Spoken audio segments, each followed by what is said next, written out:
Hello दोस्तों, आज की वीडियो में मैं सिखाने वाली हूँ आप लोगों को वर्क वाली ब्लाउज की कटिंग कैसे की जाती है दोस्तों। और इसको मैं वन टाइम में कटिंग करने वाली हूँ और मार्जिन के साथ। उम्मीद करती हूँ कि आप लोग को ये वीडियो बहुत ही पसंद आने वाली है दोस्तों। तो चलिए मैं वीडियो को शुरू करती हूँ। तो ये दोस्तों जो मैं कटिंग करने जा रही हूँ, तो ये हमारा वर्क वाला ब्लाउज है। ये देखिए, इसमें बहुत सारा वर्क है दोस्तों। ये हमारी दोनों स्लीव्स हो गई है और ये हमारा फ्रंट पार्ट है और ये वाला बैक पार्ट है। तो इसको मैं बैक से ओपन करूंगी। तो चलिए मैं वीडियो को शुरू करती हूँ दोस्तों। तो दोस्तों सबसे पहले यहाँ पे मैं बैक पार्ट का निशान लगाऊंगी। तो टोटल लंबाई है दोस्तों ब्लाउज की 15 इंच। तो मैं यहाँ पे निशान लगा रही हूँ 16 इंच पे। तो 16 इंच का मैं 2 निशान लगाऊंगी। और ये हमारा बंद वाला साइड में अपने साइड रखी हूँ दोस्तों, और ओपन वाला साइड ये हमारा बाहर की तरफ है। इसके बाद यहाँ पे मैं हाफ इंच का यहाँ पे एक निशान लगा रही हूँ, जिसमें हमारा हुक आई का पट्टी लगेगा। तो यहाँ पे इस तरीके से हाफ इंच के हिसाब से मैं एक निशान लगा के यहाँ पे एक सीधी लाइन ड्रॉ कर दूंगी। तो ये हमारा हुक आई वाला मार्जिन हो गया दोस्तों। अब ये मार्जिन को छोड़ते हुए हम यहाँ पे शोल्डर का निशान लगाएंगे। तो जैसे कि शोल्डर है दोस्तों 14 इंच, तो यहाँ पे हम शोल्डर का हाफ करके लगाऊंगी 7 इंच पे। ये देखिए। अब इसके बाद यहाँ पे मैं गले की चौड़ाई रख रही हूँ 3.25 इंच। अब यहाँ पे मैं शोल्डर से 1.5 इंच माइनस कर रही हूँ। तो ये टोटल हमारा बचा हुआ है 5.5 इंच। हुक आई के मार्जिन को छोड़ते हुए आपको 1.5 इंच मार्जिन को हुक आई की मार्जिन को छोड़ते हुए जितना भी शोल्डर रहेगा, डीप नेक है तो 1.5 इंच शोल्डर से माइनस कर देना है। अब इसके बाद यहाँ पे दोस्तों मैं 5.5 इंच का आर्म होल की गोलाई रख रही हूँ। आपको यहाँ पे हाफ इंच नीचे की तरफ डाउन कर देना है आर्म होल की तरफ। अब ये गले वाले निशान से ले जाके ये शोल्डर वाले निशान पे मिला देना है और इस निशान को आपको एकदम सीधा लगा देना है। अब दोस्तों अपर चेस्ट हमारा कंप्लीट है 32 इंच। तो मैं 32 का चौथा हिस्सा रखूंगी। 8 इंच पे निशान लगा रही हूँ, क्योंकि डीप है तो जितना हमारा अपर चेस्ट रहता है उतना ही रखना है आपको, उसमें से कोई माइनस प्लस नहीं करना है। और यहाँ पे 1.5 इंच एक्स्ट्रा मार्जिन हो जाएगा। 27 इंच कमर है, तो यहाँ पे 6.5 2 पॉइंट पे मैं निशान लगा रही हूँ कमर का। 1 इंच हमारा डॉट पॉइंट का निशान हो जाएगा और 1.5 इंच एक्स्ट्रा मार्जिन के लिए। अभी चेस्ट वाली मार्किंग को और डॉट पॉइंट वाली मार्किंग को आपको इस तरीके से मिला देना है। और जो हमारा एक्स्ट्रा मार्जिन है 1.5 इंच का, उसको भी एक साथ मिला देना है। अब इसके बाद यहाँ पे मैं गले की लंबाई देख लेती हूँ। टोटल है दोस्तों 9 इंच। तो मैं यहाँ पे हाफ इंच प्लस करते हुए 9.5 इंच पे निशान लगा ली हूँ। अब इसको सीधा कर लेना है निशान को। और ये जो 3.25 इंच गले की चौड़ाई है आपको ले जाके वहां पे मिला देनी है। अब मिलाने के बाद यहाँ पे चेक कर लेती हूँ। जैसे कि हमारा चेस्ट है 34 इंच। ये देखिए, ये हमारा परफेक्ट आ रहा है। हाफ इंच ज्यादा रहेगा तो कोई दिक्कत नहीं है। अब यहाँ पे मैं कमर का डॉट का निशान लगा रही हूँ। जितना भी हमारा फिटिंग का निशान है यहाँ से यहाँ तक है, इस वाले निशान तक आपको फोल्ड कर लेना है इंची टेप को। यहाँ पे हमारा आसानी से डॉट पॉइंट की चौड़ाई और लंबाई निकल आएगी। तो यहाँ पे मैं डॉट पॉइंट की लंबाई 5 इंच रखी हूँ, क्योंकि 15 इंच हमारे ब्लाउज की लेंथ कंप्लीट है। अब यहाँ पे 1 इंच की चौड़ाई है, तो निशान से आपको हाफ इंच दोनों साइड डॉट का निशान को लगा देना है और बीच वाले निशान से इस तरीके से आपको मिला देनी है। अब दोस्तों ये समस्या इसमें ये है कि जैसे कि मैं कमर पे डाउन करती हूँ, मतलब इस तरीके से कटिंग करती हूँ। ये मेरा वर्क वाला ब्लाउज है दोस्तों, तो हम यहाँ पे कमर के पास बिल्कुल भी डाउन नहीं करूंगी, एकदम सीधा कटिंग लूंगी। वर्क वाले ब्लाउज की कभी भी आप कटिंग करें तो बिल्कुल भी यहाँ पे आपको इस तरीके से करने की जरूरत नहीं है। आपको सीधा ही कटिंग करना है दोस्तों, ताकि जो हमारा वर्क का शेप है एकदम परफेक्ट दिखे बाहर की तरफ। जब आपके ब्लाउज में वर्क नहीं रहेगा तो आपको यहाँ पे करना ही पड़ेगा, नहीं तो उसी तरीके से झुका हुआ नजर आएगा पीछे की तरफ। तो यहाँ पे मैं कुछ भी नहीं कर रही हूँ, एकदम स्ट्रेट कटिंग कर रही हूँ दोस्तों। अब यहाँ पे मैं आर्म होल का निशान लगाऊंगी। तो 1 इंच पे ये हमारा फिक्स रहता है। और इसके बाद आप चाहे तो जितना भी है आपका 5.5 इंच आर्म होल की गोलाई, तो आप यहाँ पे सेंटर भी निकाल सकते हैं। अगर आप ज्यादा है मतलब एक्सपर्ट है तो नहीं भी निकालेंगे तो कोई दिक्कत नहीं है। अब यहाँ से इस तरीके से मिला देना है आपको ले जाके इन निशानों को। ये हमारा आर्म होल का निशान भी लग गया है। अब यहाँ पे मैं आर्म होल का एक बार आपको मेजरमेंट करके दिखा देती हूँ। 2 पॉइंट छोड़ते हुए आपको इस तरीके से दूरी से मेजरमेंट करना है। ये देखिए, ये कंप्लीट हमारा आ गया 15 इंच। अगर थोड़ी सी आपका मार्जिन यहाँ पे कम है तो आप इस तरीके से ले जाके दोस्तों यहाँ पे हल्का से यहाँ पे सेप दे दें। तो ये हमारा 15.5 टोटल आ जाएगा। तो मैं डबल से यहाँ पे मेजरमेंट कर रही हूँ। ये देखिए कंप्लीट आ गया मेरा।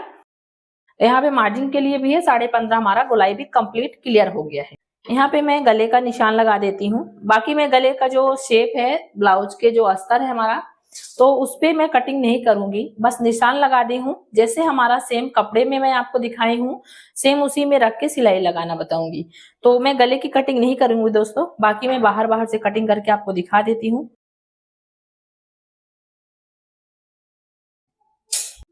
ये देखिए मैं सभी जगह कट लगा ली हूँ। अब यहाँ पे मैं फ्रंट पार्ट की कटिंग करूंगी दोस्तों। तो इतना मैं ज्यादा अस्तर नहीं ली हूँ, 80 सेंटीमीटर में इसको कंप्लीट कवर करना चाहती हूँ। तो यहाँ पे ये मेरा खुला वाला भाग आएगा, तो मैं यहाँ पे 1/2 इंच का सिलाई मार्जिन ऐड करते हुए इसको यहाँ पे सिलाई करके फिक्स कर लूंगी। तो इस तरीके से आपको अस्तर बचाते हुए इस तरीके से कटिंग करना, जैसे कि मैं यहाँ पे अच्छे से रख रही हूँ, ये देखिए। तो यहाँ पे फ्रंट पार्ट पे सिलाई लगाने के लिए आपको इसी के बराबर करना है जितना मैं बैक पार्ट पे सिलाई छोड़ के रखी थी, 1/2 इंच। उससे ज्यादा आपको बिल्कुल भी नहीं लेना है, ये हमारा सिलाई में दब जाएगा। तो हमारा फ्रंट पार्ट इसके हिसाब से आएगा। अब यहाँ पे मैं बैक पार्ट को साइड कर दूंगी दोस्तों। तो ये हमारा फ्रंट का सिलाई वाला भाग हो जाएगा। वैसे तो बंद साइड कटिंग करना चाहिए दोस्तों, बट हमारे पास इतना अस्तर नहीं है। तो सबसे पहले मेरी आदत है कि मैं बैक पार्ट की कटिंग करती हूँ, उसके बाद मैं फ्रंट पार्ट की कटिंग करती हूँ। सभी वीडियो में आप लोगों ने देखा होगा। तो इसी तरीके से मैं यहाँ पे फ्रंट पार्ट हमारा मतलब पैक रहेगा। तो यहाँ पे मैं सिलाई लगाने के बाद ये हमारा ऑलरेडी पैक हो जाएगा। अब यहाँ पे दोस्तों सबसे पहले मैं डॉट पॉइंट का निशान लगा रही हूँ। तो डॉट पॉइंट का निशान यहाँ पे टोटल मैं 9.5 इंच पे मार्जिन लेते हुए यहाँ पे लगा रही हूँ। अब आपको इस तरीके से एक सीधा निशान लगा देनी है। तो यहाँ पे मैं दोस्तों डॉट पॉइंट का निशान 9.5 इंच पे लगा दी हूँ, यहाँ से यहाँ तक। अब इसके बाद यहाँ पे मैं डॉट की चौड़ाई निकालूंगी। तो ये हमारा कंप्लीट आएगा 34 का 10वां हिस्सा, 3.5 इंच पे आएगा। तो दोस्तों यहाँ पे जितना हमारा चेस्ट है 34 इंच है, 34 इंच का यहाँ पे 3.5 इंच आ रहा है। 3.5 इंच पे आपको यहाँ पे कमर की तरफ 1/2 इंच माइनस कर देना है, 3 इंच पे निशान लगाना है। और फिर इसके बाद ये वाले निशान को आपको इस तरीके से ले जाके यहाँ पे मिला देनी है। इसके बाद आपको नीचे की तरफ थोड़ी 1/2 इंच इस तरीके से उतार देना है और ये वाले निशान पे इस तरीके से मिला देना है। अब यहाँ पे मैं डॉट की चौड़ाई रख रही हूँ दोस्तों 2.5 इंच। अब इस तरीके से आपको ले जाके यहाँ पे इसको मिला देनी है। मिलाने के बाद यहाँ पे मैं कमर का मेजरमेंट कर रही हूँ। तो ये जैसे कि हमारा कितना है, 3 इंच है। 3 इंच आपको ये वाले पॉइंट पे उठा के रखना है इस तरीके से इंची टेप को, जैसे कि ये वाले निशान से यहाँ तक पहले मेजरमेंट करना है। तो ये टोटल 3 इंच आ रहा। अभी 3 इंच को आपको ये वाले पॉइंट पे रखना है, ये वाले निशान पे। जितनी भी कमर का हमारे निशान है, जैसे कि 6.5 2 पॉइंट था, तो यहाँ पे ये इस तरीके से मैं निशान लगा दी हूँ। और फिर इसके बाद यहाँ पे मैं जितना हमारा बैक पार्ट का 1.5 इंच मार्जिन एक्स्ट्रा था, उसके हिसाब से मैं यहाँ पे रख ली हूँ। अब इसके बाद यहाँ पे दोस्तों बिल्कुल भी नहीं बढ़ाना है आपको चेस्ट की तरफ, क्योंकि हमारा चेस्ट में बिल्कुल भी नहीं कट रहा है। अब ये वाले निशान को आपको ले आके मिला देनी है। अब यहाँ पे मैं गले का निशान लगा रही हूँ। गले का दोस्तों यहाँ पे 6 इंच है, तो मैं 6.5 इंच पे निशान लगा रही हूँ। तो ये हमारा फ्रंट पार्ट का निशान हो गया गले का। तो ये वाला निशान था दोस्तों, ये वाला हमारा गलत है, थोड़ी इधर लग गया था, ये वाले पॉइंट पे हमारा मिलना चाहिए। ये वाला हमारा निशान है फ्रंट पार्ट का, 6 इंच था, मैंने 6.5 इंच पे लगाई हूँ। अब यहाँ पे आपको क्या करना है, यहाँ से इस तरीके से पहले 4.5 पे निशान लगा लेना है।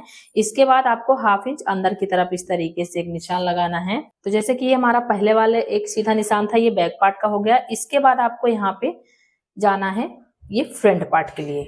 आपको फिर इस तरीके से फ्रेंच कर्व रखना है और ये यहाँ पे फ्रंट पार्ट के लिए शेप दे देना है। तो मैं यहाँ पे गहराई का भी निशान लगा दी हूँ दोस्तों। थोड़ी सी मैं यहाँ पे फ्रंट पार्ट में ज्यादा हमारा ये कोना आ रहा है, तो मैं इसको यहाँ से बैक पार्ट से एक बार चेक कर लेती हूँ कि ये हमारा कितना है। तब भी चेक करना चाहिए कटिंग करने से पहले। ये देखिए ये हमारा यहाँ पे आ रहा, तो हम यहाँ पे इस तरीके से इसको फिक्स कर देंगे। तो दोस्तों यहाँ पे मैं फ्रंट पार्ट का निशान लगा दी हूँ। अब आपको यहाँ पे सिलाई मार्जिन का जरूर थोड़ी थोड़ी छोड़ देना है।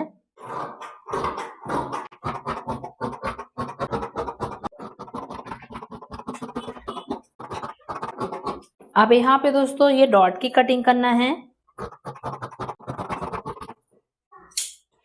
तो तो दोस्तों यहाँ पे मैं बैक और फ्रंट दोनों को कटिंग कर ली हूँ। अभी यहाँ पे मैं गले की कटिंग बिल्कुल भी नहीं करी हूँ दोस्तों, क्योंकि हमारा ये वर्क वाला गला है, तो पहले से मैं अगर कटिंग कर लूंगी तो बिल्कुल भी हमारा अच्छे से सेट नहीं होगा। इसीलिए मैं आपको यहाँ पे बैक और फ्रंट अस्तर पे डायरेक्ट कटिंग करके दिखा दी हूँ दोस्तों। अब इसको मैं साइड करती हूँ। इसके बाद यहाँ पे कपड़े को देख लेती हूँ कि किस तरीके से इसको कटिंग करना है। तो यहाँ पे ये दोस्तों हमारा फ्रंट पार्ट है, ये देखिए। तो हम इसको क्या करेंगे, इसको पहले इस तरीके से आपको सेंटर बना के रखना है, एकदम मिला के। तो यहाँ पे मैं दोनों सेंटर को इस तरीके से मिला लूंगी। तो आपको यहाँ पे अच्छे से मिलाना है ताकि ये जो हमारा गला वाला वर्क है बिल्कुल एकदम अच्छे से बैठे दोनों साइड। ये देखिए मैं अच्छे से बराबर से इसको मिला ली हूँ। अब आपको इस तरीके से ये फ्रंट वाले अस्तर को इस तरीके से रख लेना है दोस्तों। यहाँ पे आपको ये जो वर्क वाला दिख रहा है ना, जितने से जितना हमारा वर्क है आपको ½ इंच सीधे सिंपल लेना है सिलाई के लिए और ½ इंच शोल्डर की तरफ। तो यहाँ पे मैं पहले तो इसको अच्छे से सेट कर लूंगी, ये देखिए इस तरीके से। अब इसकी यहाँ पे मैं कटिंग करूंगी। तो ये हमारा हो गया दोस्तों, ये देखिए फ्रंट पार्ट, ठीक है।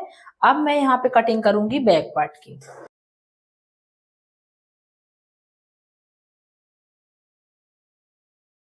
तो दोस्तों यहाँ पे मैं बैक और फ्रंट दोनों अच्छे से आपको कटिंग करके अस्तर में और ऊपर वाले फैब्रिक को भी अच्छे से भी सेट करके कटिंग करके दिखा दी हूँ दोस्तों।